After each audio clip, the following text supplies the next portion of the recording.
Insuffisance de lait.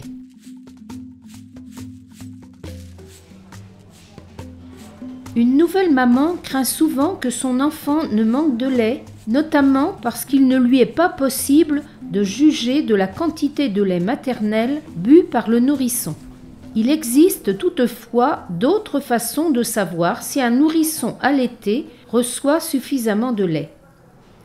Cette vidéo vous montrera comment savoir si le nourrisson est bien nourri et comment augmenter sa consommation de lait.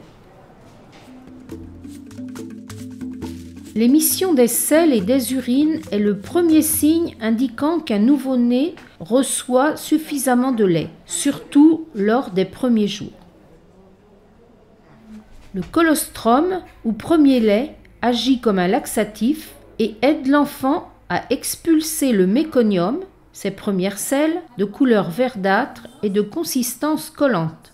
Plus le nourrisson boit de lait, plus les selles deviennent légères.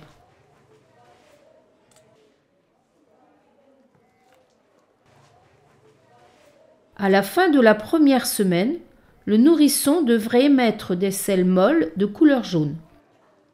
Si le méconium apparaît toujours au 4e jour, il faut en conclure que le nourrisson ne reçoit pas suffisamment de lait.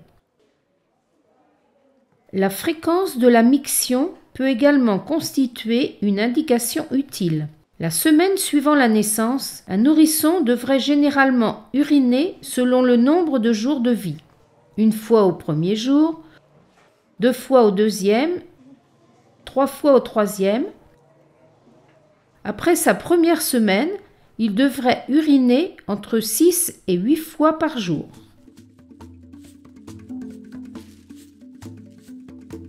Le second signe consiste à voir si le nourrisson boit correctement. En voyant son bébé avaler de bonnes gorgées, la mère se rend compte qu'il est bien nourri.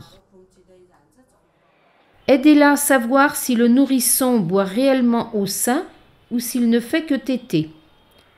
Montrez-lui le mouvement de la mâchoire du nourrisson. Si le nourrisson boit correctement, il fera une pause et baissera la mâchoire lorsqu'il avalera. Regardez attentivement, le nourrisson tète et avale, tête et avale, tête et avale. Le nourrisson prend mal le sein.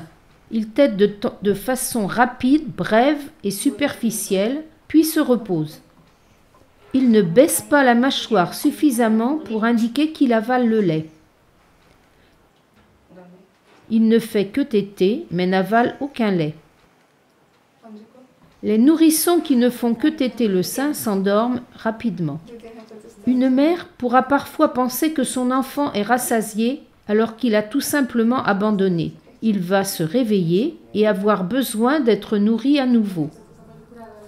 Observez les mouvements rythmiques profonds de la mâchoire de ce nourrisson. Chaque succion correspond à une déglutition de lait. Il boit tout à fait correctement. Notez la différence.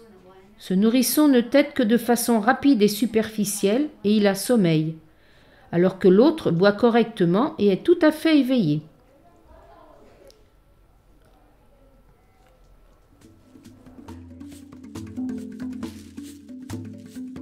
Le troisième signe est le niveau d'activité de l'enfant. Un nourrisson recevant suffisamment de lait sera éveillé et actif lors de la tétée. Il tétera une dizaine de fois minimum entre un matin et le suivant. Si un nourrisson s'endort au cours des premières minutes de l'allaitement, il est probable que le débit de lait soit trop lent. Le jeune nourrisson ayant du mal à être stimulé ne reçoit probablement pas suffisamment à manger. Il conviendra de s'alarmer si le nourrisson ne se réveille pas pour téter au moins 8 fois par jour à la fin de la première semaine. Comment une mère qui pense que son nourrisson ne reçoit pas suffisamment de lait peut-elle augmenter la consommation de lait de l'enfant? Premièrement, améliorer la prise du sein. Si le nourrisson ne prend le sein que par le mamelon, Il n'obtiendra que très peu de lait. En revanche, s'il prend une plus grande partie du sein en bouche, le lait s'écoulera plus facilement.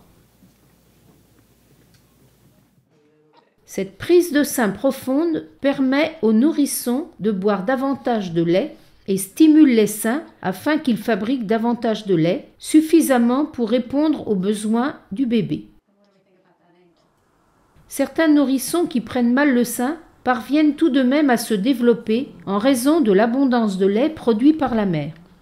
Cependant, après quelques mois, si le nourrisson ne prend pas bien le sein, il ne boira pas la totalité du lait fourni par la mère qui en produira donc de moins en moins. Le nourrisson pourra se montrer agité au sein, tirer ou donner des coups, refuser complètement le sein ou ne se nourrir que très peu de temps en raison d'un débit de lait ne correspondant pas à ses besoins.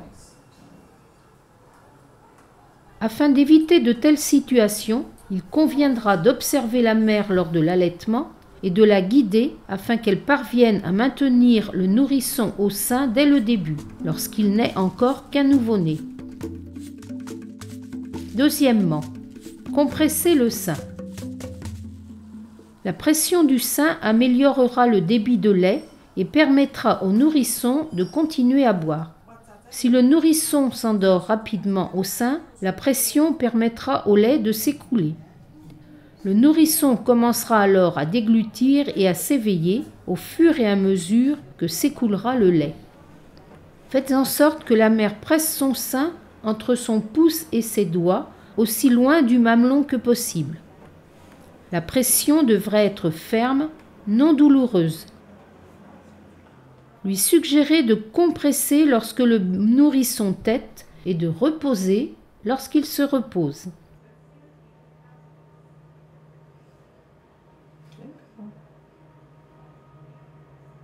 Si le nourrisson boit correctement, il n'a pas besoin de compenser. Enfin, nourrir le nourrisson régulièrement et correctement. Dans les jours suivant la naissance, le nourrisson aura souvent faim, une dizaine de fois minimum d'un matin à l'autre.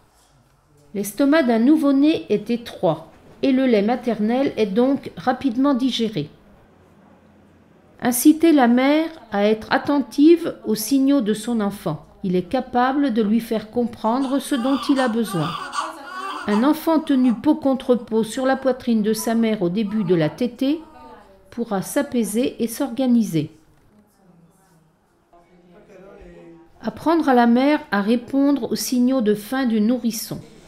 Le nourrisson effectue des mouvements de succion des lèvres, amène sa main à sa bouche,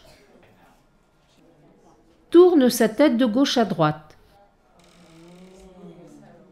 L'encourager à nourrir son enfant dès qu'elle repère les signaux de faim de jour comme de nuit. Il n'y a pas besoin de chronométrer la durée d'allaitement du nourrisson ou de se souvenir du sein qu'il a pris la fois précédente. Certains nourrissons se nourrissent rapidement et d'autres lentement. Le nourrisson saura quand le débit de lait aura ralenti dans un sein et sera prêt pour l'autre côté. Au fur et à mesure que le débit de lait ralentit, le nourrisson arrête de boire de sa propre initiative. La mère tient son enfant sur sa poitrine. Alors qu'elle attend patiemment, son enfant commence à manifester sa faim. Il s'est montré intéressé à retourner au sein à 2 reprises. Enfin rassasié, le nourrisson s'endort et se défait du sein. Parfois, le nourrisson pourra soudain vouloir plus de lait qu'auparavant. Cela est normal. Au fur et à mesure que l'enfant grandit, sa faim augmente. Plus la mère sera attentive aux signaux de son enfant et le nourrira souvent, plus elle augmentera naturellement la quantité de lait fourni. Ne pas donner au nourrisson de l'eau sucrée, du thé, du miel des substituts de lait maternel ou autre chose. Ils peuvent rassasier le nourrisson et l'empêcher de téter autant le sein. Cela réduirait la quantité de lait fournie par la mère. Ces aliments peuvent également transmettre des microbes au nourrisson et le rendre malade. Il convient plutôt d'être attentif aux signaux émis par le nourrisson et de le nourrir régulièrement à chaque fois qu'il fait comprendre qu'il a faim. Avec une bonne prise de sein et des compressions pour fournir une tétée efficace au nourrisson, la quantité de lait fournie par la mère augmentera après quelques jours de tétée supplémentaires pour répondre aux besoins de l'enfant. Le lait maternel est la meilleure alimentation. Durant les 6 premiers mois de la vie du nourrisson, c'est tout ce dont il a besoin. Il contient tous les éléments nutritifs dans les bonnes proportions pour permettre au nourrisson de grandir et de se développer. À retenir. La majorité des femmes peut produire le lait nécessaire aux besoins du nourrisson. Un nourrisson reçoit suffisamment de lait s'il émet sel et urine normalement, s'il boit correctement au sein, s'il est éveillé et actif lors de la tétée. Si le nourrisson est bien maintenu au sein et nourri aussi souvent qu'il a faim, la mère produira une grande quantité de lait.